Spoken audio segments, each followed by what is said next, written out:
Hello students, पिछले class में हम लोग टेंस के इंट्रोडक्शन के बारे में पढ़े थे।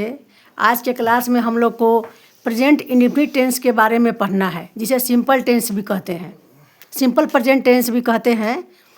प्रेजेंट इंडेफिनिट टेंस किसे कहते हैं? जो कार्य वर्तमान समय में होता है उसे प्रेजेंट इंडेफिनिट टेंस कहते हैं।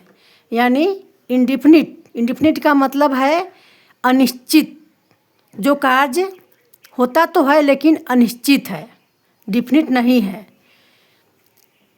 यानी कोई कार्य होता है लेकिन किस समय में होता है ये फिक्स नहीं है, इसी को इंडेफिनिट कहते हैं। जैसे राम आम खाता है, राम आम खाता है तो राम किस समय आम खाता है यह डिफिनिट नहीं है, इसीलिए प्रेजेंट इंडेफिनिट टेंस इसे कहते हैं। अब इसको पहचानने के नियम देखिए। यदि वाक्य के अंत में ता ती ते के बाद है हूँ हो लगा रहे तो समझना चाहिए कि यह वाक्य प्रेजेंट इंडेफिनिट टेंस का है। अब इसको बनाने के नियम देखते हैं। सब्जेक्ट प्लस वर्ब का पहला रूप या वर्ब का पांचवा रूप प्लस ऑब्जेक्ट। जैसे example, I go to school, मैं स्कूल जाती हूँ।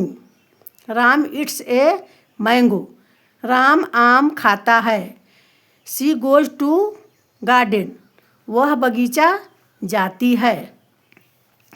वर्ब के पांचवा रूप जो होता है उसके बारे में यहाँ पे हम डिटेल रूप में लिख दिए हैं, जिसको समझने में लिखने में आपको आसान रहेगा।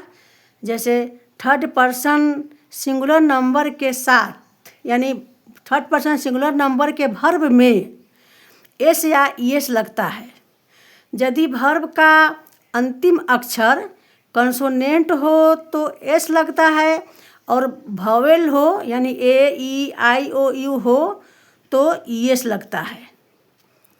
यहाँ पर लगा हुआ है जैसे राम इट्स ए मैंगो, इसमें इट्स में एस लगा हुआ है, इसका वर्ब का अंतिम अक्षर कंसोनेंट है।